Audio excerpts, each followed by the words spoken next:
Students, unit जो हम discuss कर रहे हैं केमिकल काइनेटिक्स जिसमें रेट लो से आपको कल कुछ क्वेश्चन दिए थे मैंने। रेट लो क्या कहता है?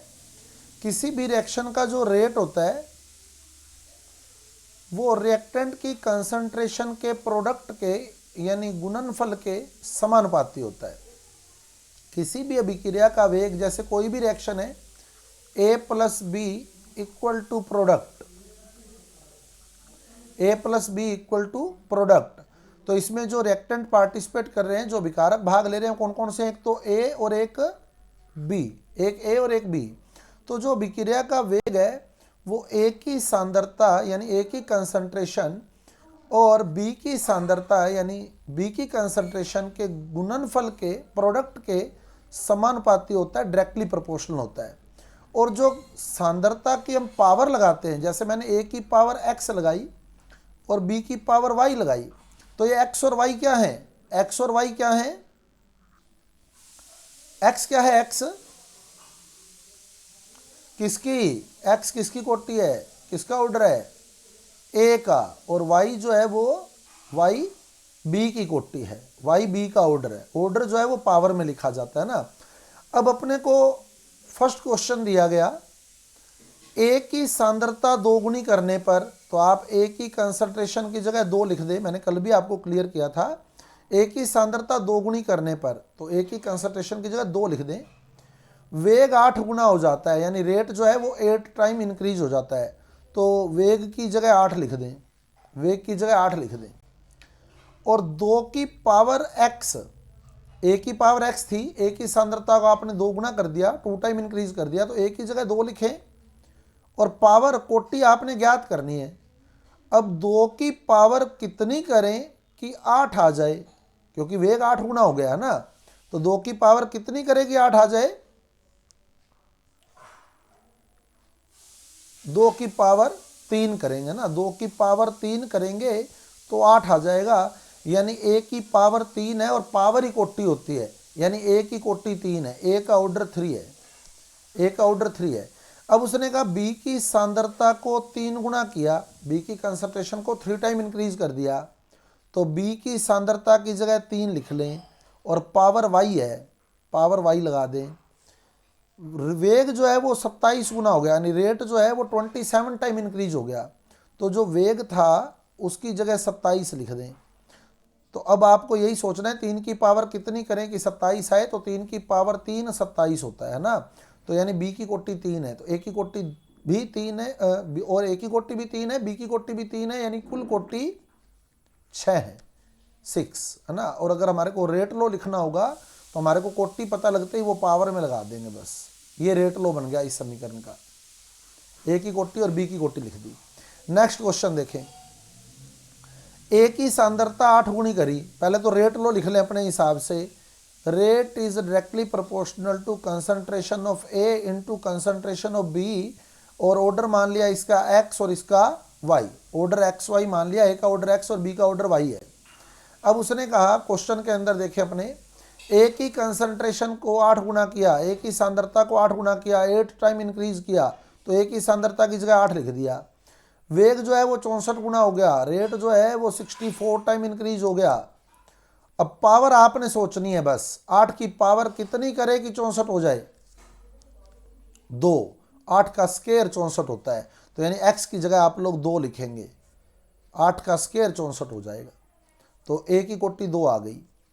फिर कहते हैं B की सांद्रता को 4 गुना किया, B की कंसंट्रेशन को 4 टाइम इंक्रीज किया, तो B की सांद्रता की जगह 4 लिख दें।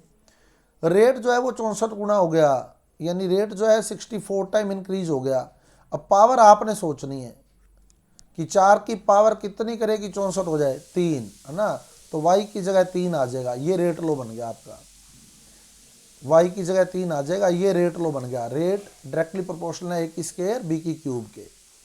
अब अगला क्वेश्चन जो था उसमें आपको कोटि दी गई थी, उसने क्लियर कहा क्वेश्चन में कि A के प्रति अभिक्रिया द्वितीय कोटि की है और B के प्रति अभिक्रिया तृतीय कोटि की है, यानी A का ऑर्डर 2 है और B का ऑर्डर 3 है।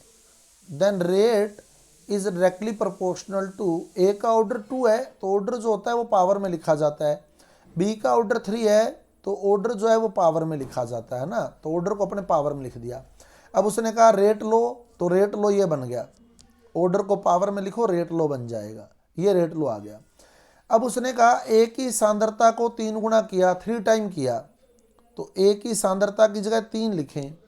अब पावर आपको पता है, पावर उसने क्वेश्चन में दी है आपको, है ना, पावर 2 है तो 3 की पावर 2 कितना हो जाएगा, 3 की पावर 2 9, यानी वेग जो है वो 9 गुना हो जाएगा, 9 टाइम इंक्रीज हो जाएगा। तो फर्स्ट क्वेश्चन का आंसर आपके पास 9 गुना, 9 टाइम इंक्रीज होगा। अब उसने कहा बी की सांद्रता को 2 गुना, यानी बी की कंसंट्रेशन को 2 टाइम। अब बी की पावर आपको पता है कि बी की पावर 3 है ना, तो बी की सांद्रता को 2 गुना किया है, 2 टाइम इंक्रीज किया है, पावर 3 है, तो 2 की पावर 3 हल करेंगे तो कितना आएगा 8, तो रेट जो है वो 8 टाइम इंक्रीज हो जाएगा, यानी वेग जो है वो 8 गुना हो जाएगा। अगले क्वेश्चन में कहता है ए और बी दोनों विकारकों की सांद्रता को 2 गुना कर दिया, यानी दोनों की कंसंट्रेशन को 2 टाइम इंक्रीज कर दिया। अब क्वेश्चन में फिर देख लें, उसने कहा था ए की कोटि कितनी है 2 और बी की कोटि कितनी है 3, तो ए की कोटि 2 है और बी की कोटि 3 है, तो ए का ऑर्डर 2 है, तो अपना जो रेट लो है, rate is directly proportional to concentration of A into concentration of B. A का ऑर्डर 2 है, बी का ऑर्डर 3 है ना।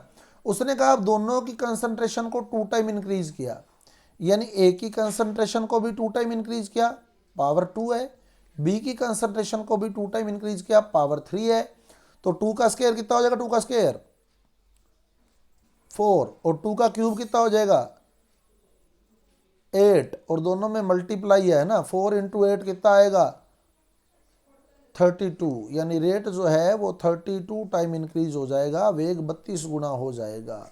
तो ये आपके पास तीनों क्वेश्चन के आंसर हैं, ठीक है।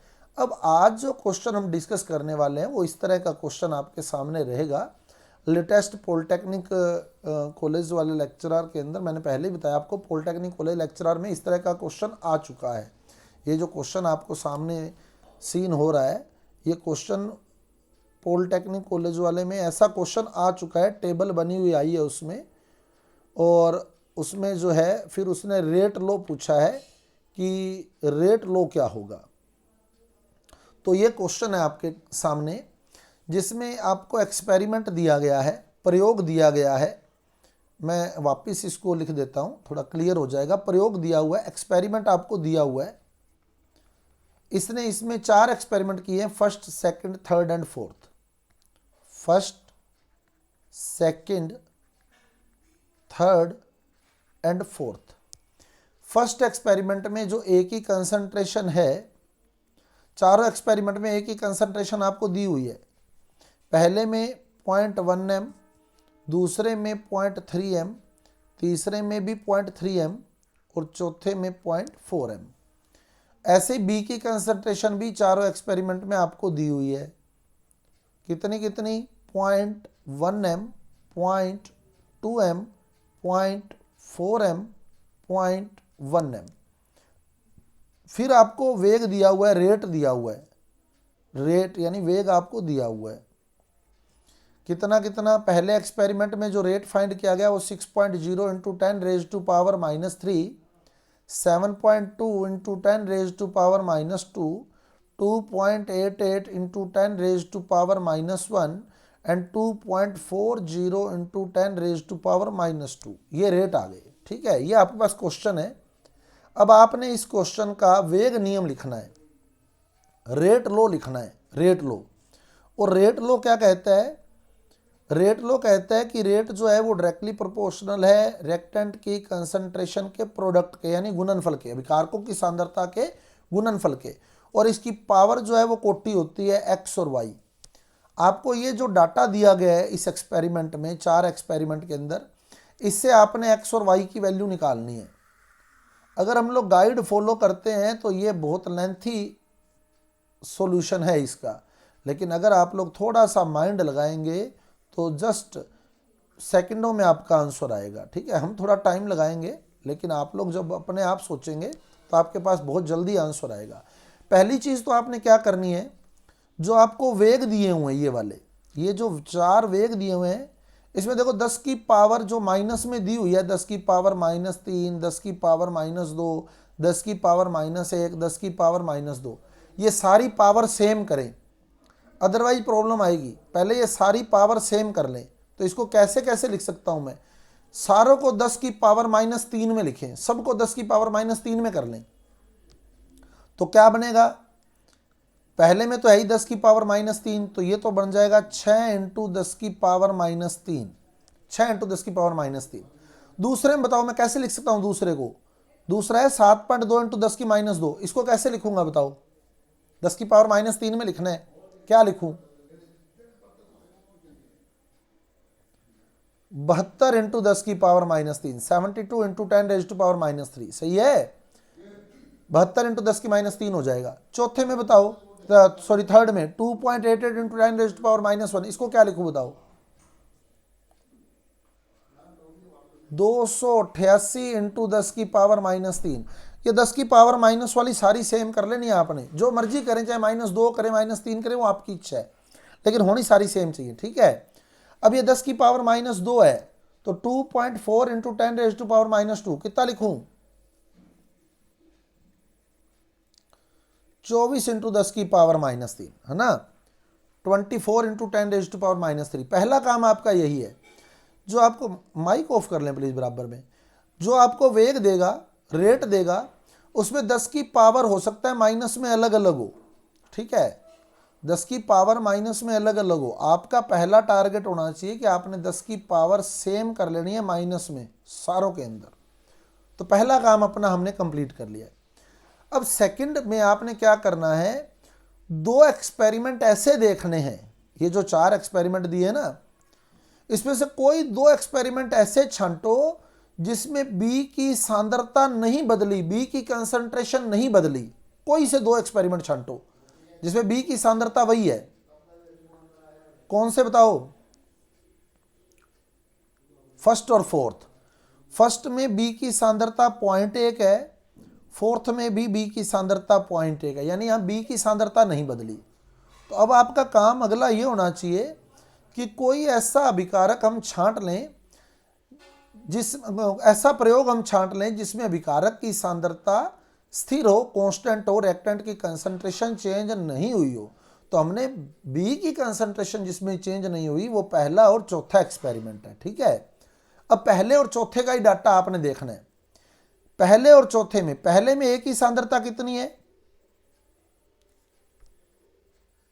0.1, पहले में ए की सांद्रता 0.1 है। चौथे में कितनी है बताओ ए की सांद्रता,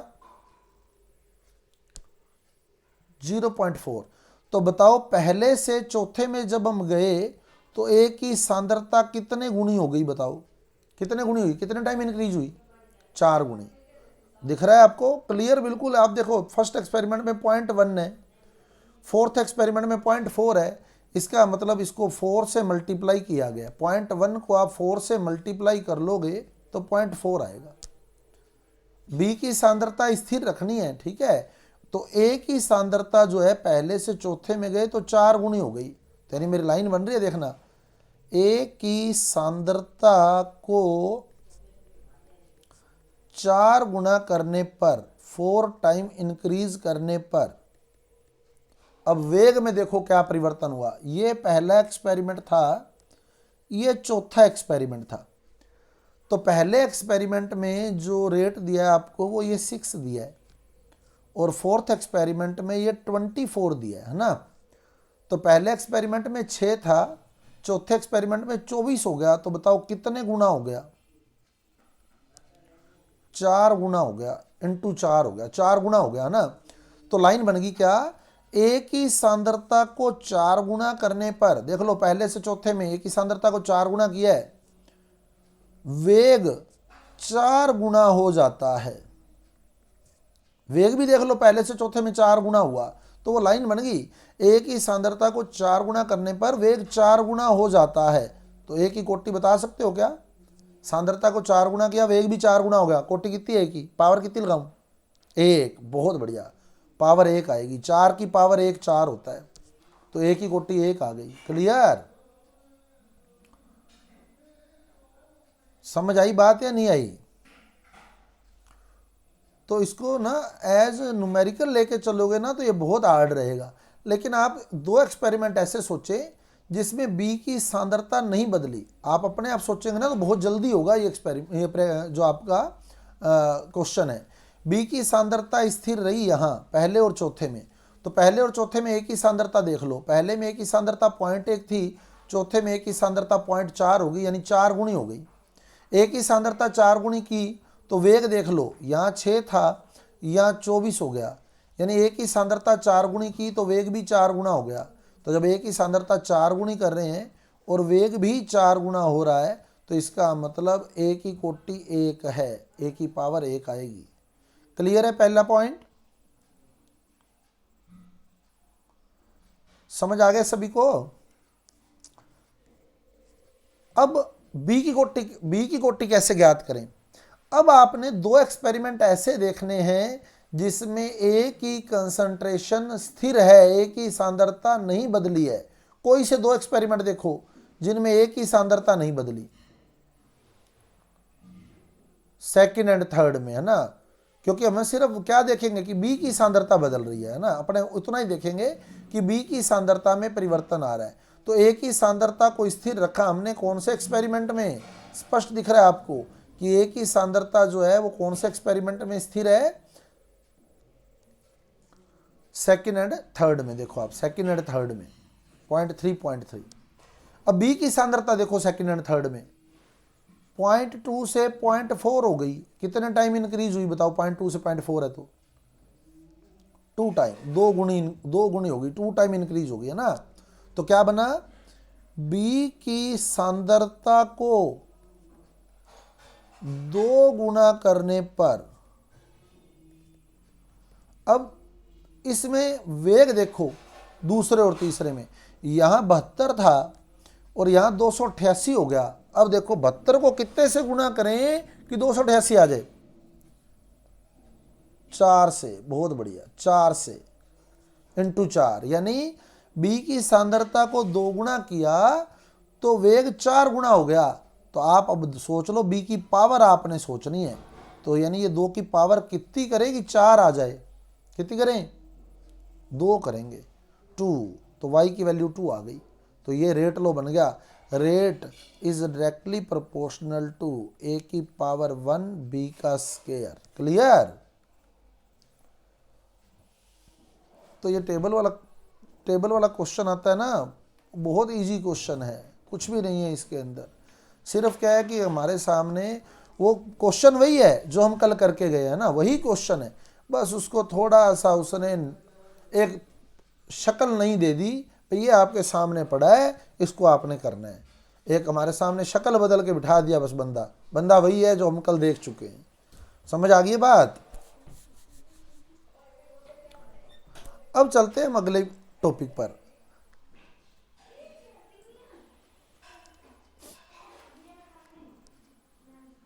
अब अगला टॉपिक आता है हमारे पास रेट कांस्टेंट की यूनिट। ये भी बहुत इंपॉर्टेंट टॉपिक है। यूनिट ऑफ रेट कांस्टेंट, वेग नियतांक की इकाई, वेग नियतांक की इकाई।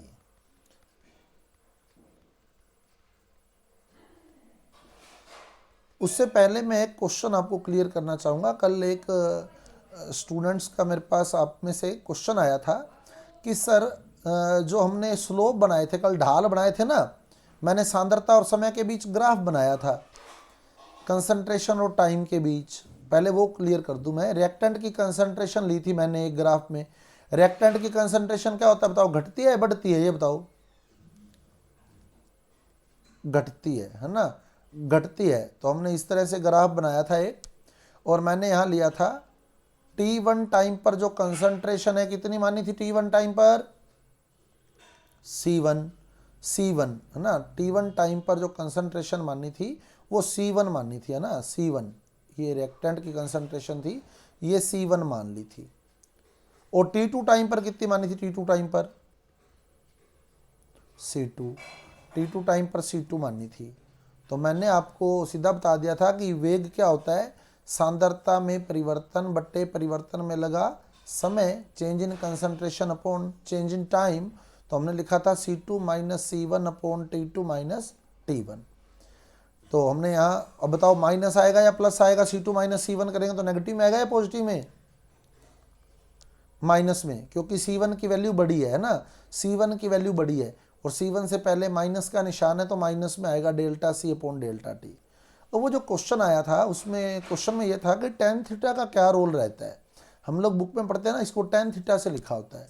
tan थीटा से ढाल ज्ञात की जाती है, स्लोप ज्ञात किया जाता है, ठीक है, स्लोप ज्ञात किया जाता है, ढाल ज्ञात की जाती है tan थीटा से। अब आप देखना यहाँ ढाल जो है ना वो वेग के बराबर है। कैसे? ढाल किसको बता रही है, बताना आप। ये सांद्रता था, अपने आप सोचो, ये सांद्रता था, ये समय था। मैंने कहा ये ग्राफ ऐसे गिर रहा है, तो ये ढाल किसको बता रही है, बताओ क्या बता रही है? पता लग रहा है? मैंने कहा ये वक्र ढाल जो है ऐसे गिर रही है, स्लोप ऐसे गिर रहा है, नीचे आ रहा है ग्राफ। ये क्या प्रदर्शित कर रहा है ये ग्राफ?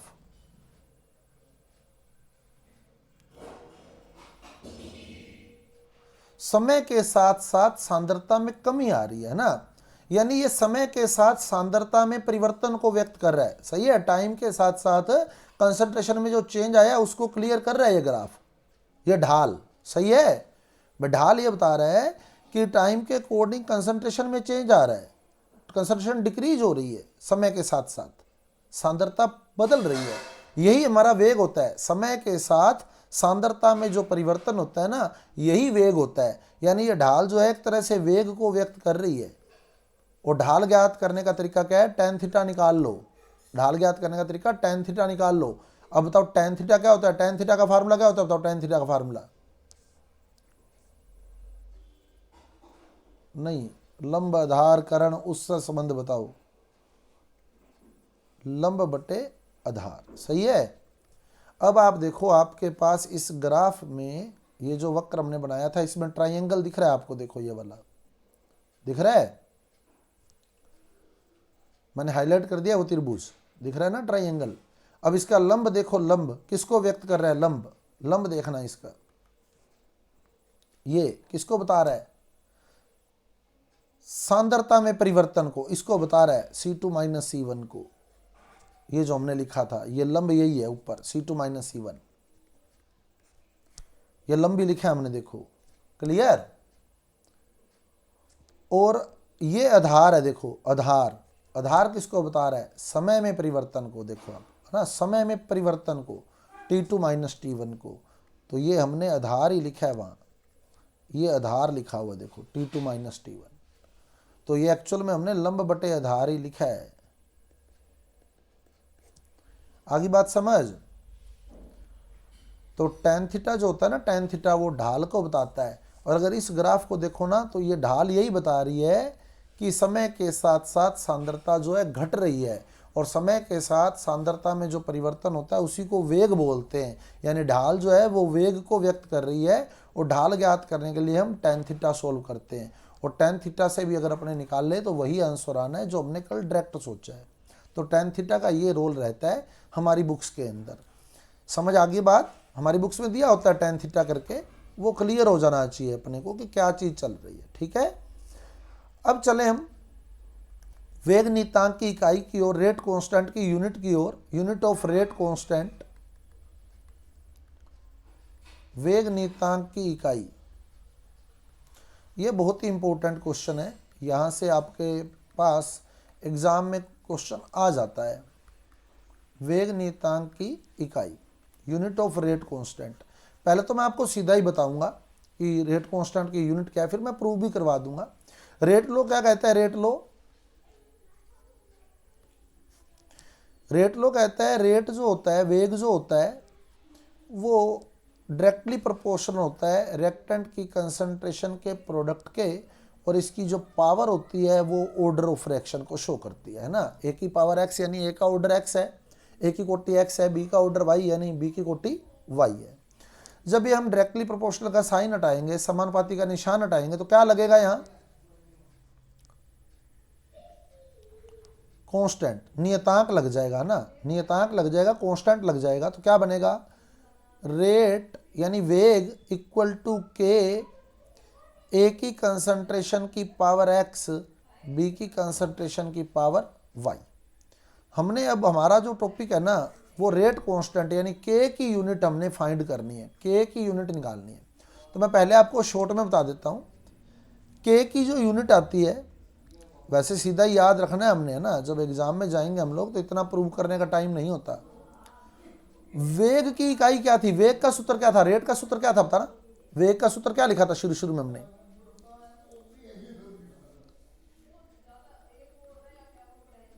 सांद्रता में परिवर्तन बटे परिवर्तन में लगा समय, यानी change in concentration upon change in time. ठीक है, अब समय को ऊपर लेके जाएं तो नीचे समय की पावर 1 है, ऊपर जाके क्या हो जाएगा, ये समय की पावर -1, है ना। सांद्रता समय इनवर्स, कंसंट्रेशन टाइम इनवर्स, सही है। सांद्रता समय की पावर -1 बन गया। सांद्रता की पावर कितनी है बताना, सांद्रता की पावर 1 है, सांद्रता की पावर 1 है और समय की पावर -1 है, सही है। सांद्रता की पावर 1 है, ये वेग का, ये हमने वेग के लिए लिखा है, लेकिन हमारा टॉपिक है के के लिए हम क्या लिखेंगे, वेग के लिए था सांद्रता की पावर 1 समय की पावर -1, ये वेग के लिए था। जब आप लोग के की यूनिट लिख रहे हैं तो आप क्या करें, सांद्रता की पावर 1 में से कोटि लेस कर दें, ऑर्डर लेस कर दें, यानी के लिए क्या बनेगा, सांद्रता की पावर 1 माइनस कोटि समय इनवर्स। ये जस्ट मैंने क्विकली बताया है ना, मैं प्रूव करवाऊंगा इस चीज़ को, लेकिन पेपर में हमें ऐसे ही सोचना है कि वेग क्या होता है, वेग होता है सांद्रता की पावर 1 समय इनवर्स, और के क्या होता है, सांद्रता की पावर 1 माइनस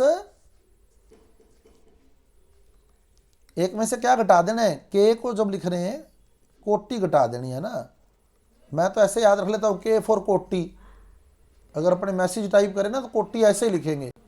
आजकल क्या है, हिंदी को भी अंग्रेजी लिख के भेज देते हैं अपने, है ना, कोटि, तो KOTI लिख देते हैं अपने, तो के से कोटि बन जाएगा, कोटि लेस करनी है, किसमें से, वेग वाले में से, वेग वाले में से सांद्रता में से कोटि लेस कर देनी है। अब आपको जैसे कहेगा zero order reaction, first order reaction, second order reaction, ये बोलेगा अगला आपको, तो zero order, first order, second order, third order जो भी बोलता है, अगर आपको जीरो ऑर्डर कह रहा है, शून्य कोटि कह रहा है, तो आप कोटि की जगह जीरो पुट कर देना। फर्स्ट ऑर्डर कह रहा है, प्रथम कोटि कह रहा है, तो कोटि की जगह क्या करेंगे, कोटि की जगह फर्स्ट ऑर्डर बोल देगा जब, 1 पुट कर देंगे। सेकंड ऑर्डर कह रहा है तो कोटि की जगह 2 पुट कर देंगे। ठीक है, तो के बराबर क्या था, के बराबर सांद्रता की पावर 1 माइनस कोटि समय इनवर्स। अब कोटि उसने 0 कही तो मैंने कोटि की जगह 0 लिख दिया, क्लियर। फर्स्ट ऑर्डर में क्या लिखोगे, फर्स्ट ऑर्डर में के बराबर सांद्रता की पावर 1 माइनस 1 माइनस 1, है ना, 1 माइनस 1 समय इनवर्स। सेकंड ऑर्डर में क्या लिखे, सेकंड ऑर्डर में के बराबर सांद्रता की पावर 1 माइनस 2, है ना, सेकंड ऑर्डर है तो मतलब कोटि 2 है, तो कोटि की जगह 2 पुट कर दें, सांद्रता की पावर 1 माइनस 2 समय इनवर्स। अब सोल्व करते हैं, 1 माइनस 0 कितना आएगा, 1 माइनस 0 1, यानी सांद्रता समय इनवर्स। अब यही वेग के लिए था, देखो वेग के लिए यही आया था, सांद्रता की पावर 1 समय की पावर -1, सही है, वेग के लिए सेम टू सेम यही था। तो अब किस कोटि के लिए, किस कोटि की अभिक्रिया के लिए, किस ऑर्डर की रिएक्शन के लिए के की जो यूनिट होती है वो वेग की यूनिट के बिल्कुल सेम होती है, तो किस ऑर्डर के लिए, 0 ऑर्डर के लिए, क्योंकि वेग भी यही था, सांद्रता समय इनवर्स, और 0 ऑर्डर के लिए के भी यही आया, देखो सांद्रता समय इनवर्स, यानी 0 ऑर्डर का जो के है ना वो वेग के बिल्कुल सेम होता है, सेम टू सेम होता है, रेट के जैसा ही होता है, सेम टू सेम। क्यों होता है वो भी बता दूंगा, क्लियर कर लो। वेग नियम क्या कहता है बताना, वेग नियम, वेग नियम क्या कहता है? वेग समानुपाती होता है किसके? अभिकारकों की सांद्रता के गुणनफल के। मैंने एक ही अभिकारक ले लिया, दो ले लो, तीन ले लो, उससे फर्क नहीं पड़ता है। कोटि कहां लिखते हैं? कोटि बताना, पावर में, कोटि पावर में लिखते हैं, है ना। अभी आपको कोटि क्या कह रहा है बताना, कोटि कितनी बता रहा है? 0 बता रहा है, कोटि 0 बता रहा है। तो आप कोटि कहां लिखेंगे? पावर में, तो पावर 0 लिख देंगे इसकी, सही है। कोटि पावर में लिखी दे, पावर 0 कर दी। समानुपाती का निशान हटाया, क्या करेंगे जब समानुपाती का निशान हटाएंगे? कांस्टेंट आ जाएगा, रेट कांस्टेंट के। ए की पावर 0 का मान बताना कितना आएगा? ए की पावर 0 का मान 1, किसी की पावर 0 1 होती है ना, किसी की पावर 0 1 होती है, तो ये 1 आ गया। तो k इंटू 1 करेंगे तो k इंटू 1 1 ही आ जाएगा। तो आप देखो वेग और k बराबर आए हैं शून्य कोटि के लिए, देखो आप आगे समझ आ गई बात। तो आपको यहीं से पता लग जाना चाहिए, शून्य कोटि है तो वेग और k बराबर रहेंगे, और चाहे आप इस तरीके से निकाल लें, ठीक है, उससे कोई फर्क नहीं पड़ता है। अब बताओ फर्स्ट ऑर्डर के लिए, देखो सांद्रता की पावर 1 माइनस है, कितना हो जाएगा सांद्रता की पावर? सांद्रता की पावर 0, और किसी की पावर 0 का मान 1 होता है ना, तो सांद्रता तो हट गया, क्या बचा? सिर्फ समय इनवर्स, समय इनवर्स, समय इनवर्स। इसको आप यूं भी सोच सकते हैं, अब देखना इसी तरीके से सोचना आप, जैसे अपने कर रहे थे वेग नियम से, वेग नियम से आएंगे ये सारी बातें। अब बताओ वेग नियम क्या कहता है? वेग समानुपाती होता है अभिकारक की सांद्रता के। कोटि कितनी है? कोटि ऑर्डर कितना है इस बार?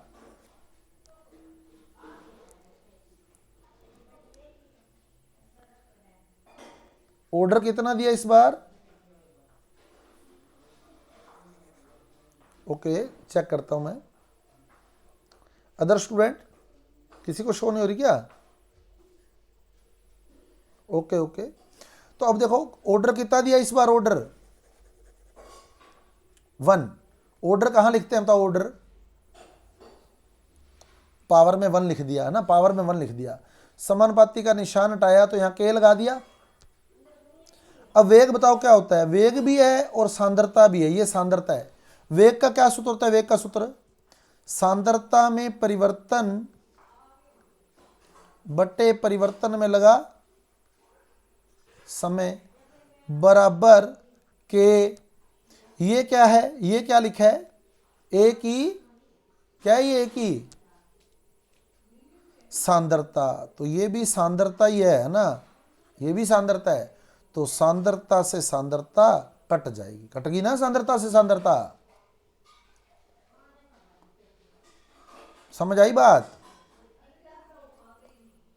तो क्या बना बताओ, क्या बना? के बराबर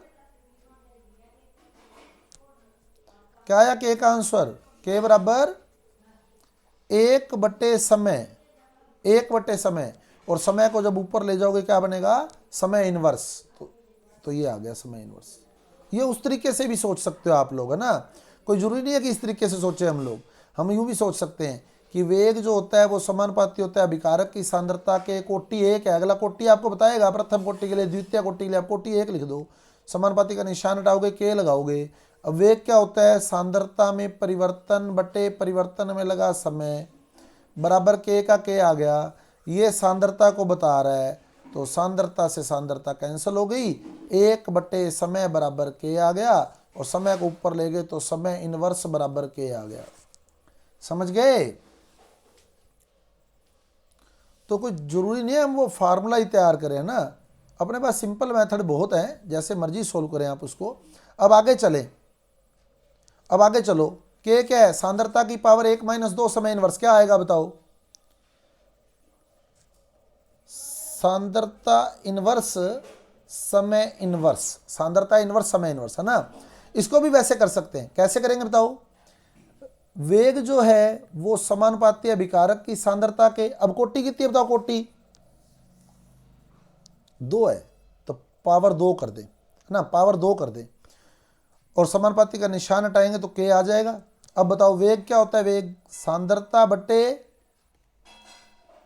समय बराबर k का k आ गया। ये बड़ा ब्रैकेट किसको बता रहा है, सांद्रता को, तो ये हो गया सांद्रता की स्केयर, सही है, सांद्रता की स्केयर हो गया, सांद्रता की स्केयर। तो सांद्रता की स्केयर तो एक सांद्रता से कट हो गई सांद्रता, सांद्रता कट। ये वाली सांद्रता इधर लाओगे तो डिवाइड में आ जाएगी, तो क्या बन जाएगा, k बराबर 1 सांद्रता इंटू समय। तो जब सांद्रता को ऊपर ले जाओगे तो सांद्रता इनवर्स हो जाएगा, समय को ऊपर ले जाओगे तो समय इनवर्स हो जाएगा। द्वितीय कोटि के लिए बन गया। देखो आप समझ आई ये बात या नहीं आई, है ना। तो इजी वे में भी कर सकते हैं आप, रेट लो लगाकर कर लें, कोई जरूरी नहीं है कि हम लोग ये सूत्र याद रखें कि k बराबर सांद्रता की पावर 1 माइनस कोटि समय इनवर्स। आप रेट लो लगाओ, रेट लो तो आपको पता ही है, कोटि अगला बता रहा है तो आपको और क्या चाहिए बताओ। और क्वेश्चन में अब उत्तर तो बताने से रहा, ये तो है नहीं कि हमारे को उत्तर ही बता के लिख दे, तीसरा गोला भर दे और हम तीसरा गोला भरे हैं, ये तो संभव नहीं है ना। अगला कहता है द्वितीय कोटि के लिए लिखो, प्रथम कोटि के लिए लिखो, तृतीय कोटि के लिए लिखो, तो हम आराम से कर सकते हैं। अब इसका मात्रक कैसे निकालेंगे देखो, तो शून्य कोटि के लिए क्या आया, जीरो ऑर्डर के लिए क्या आया बताना, जीरो ऑर्डर के लिए k बराबर सांद्रता समय इनवर्स, ये आया। अब सांद्रता का मात्रक क्या होता है बताओ, सांद्रता का मात्रक मोल प्रति लीटर, है ना, मोल प्रति लीटर। और समय का मात्रक सेकंड, और समय पर इनवर्स है तो सेकंड पर भी इनवर्स लगा दे, ना, समय का मात्रक सेकंड होता है और क्योंकि समय पर इनवर्स है तो सेकंड पर भी इनवर्स लगा दे। अब लीटर को ऊपर ले जाएं, क्या बन जाएगा बताओ, k बराबर mole litre inverse second inverse. ये जीरो ऑर्डर के लिए k का मात्रक आ गया, ठीक है, हो जाएगा। अब फर्स्ट ऑर्डर पर चलते हैं, फर्स्ट ऑर्डर पर प्रथम कोटि के लिए, प्रथम कोटि के लिए क्या आया था, k बराबर समय इनवर्स, समय इनवर्स। तो समय का मात्रक रखोगे तो क्या आएगा, k बराबर सेकंड इनवर्स। अब द्वितीय कोटि के लिए देखो क्या आएगा, k बराबर क्या आया द्वितीय कोटि के लिए, k बराबर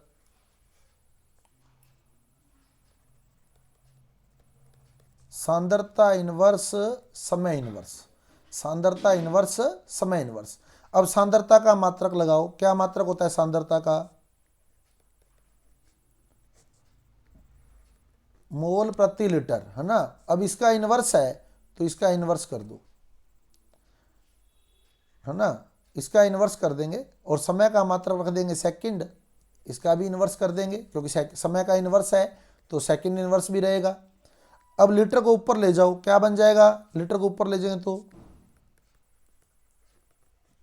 लीटर इनवर्स, इसकी होल पावर भी इनवर्स है, -1 है, इसकी होल पावर भी है ना, -1 है, तो सेकंड इनवर्स। अब बताओ इस -1 को अंदर ले जाएं, क्या बनेगा बताओ,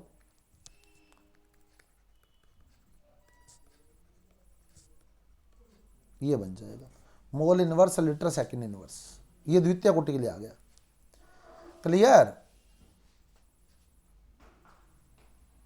अब तृतीय कोटि अगर देता, मान लो अगला तृतीय कोटि भी देख लेते हैं हमने, अगला कहता तृतीय कोटि थर्ड ऑर्डर के लिए k का मात्रक लिखो। अब वो सूत्र को सोचना जरूरी नहीं है, आपको मैंने दूसरा तरीका दे दिया है, आप लोग रेट लो लगाओ। क्या कहता है रेट लो, वेग जो है, रेट जो है वो डायरेक्टली प्रोपोर्शनल है विकारक की सांद्रता के। अब कोटि अगला 3 कह रहा है, कोटि कहाँ लिखी जाएगी, कोटि पावर में, है ना, कोटि पावर में लिखी जाएगी। समानुपाती का निशान हटाओगे, k लगाओगे, कांस्टेंट लगाओगे। अब वेग क्या होता है, रेट क्या होता है, रेट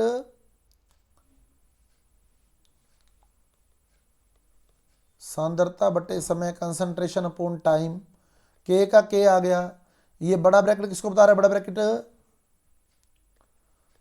सांद्रता की पावर 3 है इधर, है ना, ये सांद्रता की पावर 1 है, ये सांद्रता की पावर 3 है, काटोगे तो ये सांद्रता की स्केयर बच जाएगी, सही है, सांद्रता की स्केयर बच गई इधर, तो ये सांद्रता की स्केयर इधर डिवाइड में चली जाएगी, तो क्या बन जाएगा, k बराबर 1 बटे सांद्रता की स्केयर समय। अब इसको ऊपर ले जाओ तो क्या बनेगा बताओ, के बराबर सांद्रता इनवर्स स्क्वायर समय इनवर्स। सही है, क्लियर। अगर यूं भी निकालते ना हम, के बराबर सांद्रता की पावर 1 माइनस कोटि समय इनवर्स, तो भी यही आना था। कोटि 3 है इस बार, है ना, तो 1 माइनस 3 करते तो -2 ही आता है, सांद्रता की पावर -2 ही बनना था। जैसे मर्जी कर लेते, आंसर पे कोई फर्क नहीं आने वाला है हमारे पास। अब आप चले, क्या कहता है, सांद्रता का मात्रक रख दो। क्या मात्रक है सांद्रता का, मोल पर लीटर, होल पावर -2 है। समय का मात्रक सेकंड, और समय की पावर -1 है तो इसकी पावर -1 लगाओ। अब चाहे तो लीटर को ऊपर ले जाके -2 अंदर ले जाओ, या पहले ही -2 अंदर ले जाओ। ये मोल -2 हो जाएगा, मोल की पावर -2, तो -2 अंदर ले जाओ, मोल की पावर -2।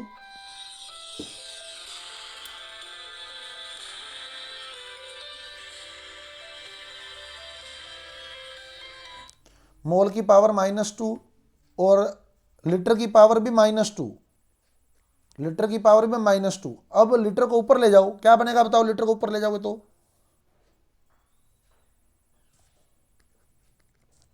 लीटर को ऊपर ले जाए तो क्या बनेगा, लीटर को जब ऊपर ले जाएंगे लीटर की स्क्वायर हो जाएगी। बस समझ आ गया काम। तो ये क्वेश्चन आता है आपके पास के वाला, ठीक है। क्लियर है आज वाला टॉपिक, टेबल वाला क्वेश्चन समझ आया है ना। ओके, मैं उस तरह का क्वेश्चन भेजूंगा आपके पास, ठीक है। आपने उसको प्रैक्टिस में लेना है, और बाकी प्रैक्टिस शीट आपके पास पहुंच जाएगी, वो आपने सोल्व करके देख लेनी है।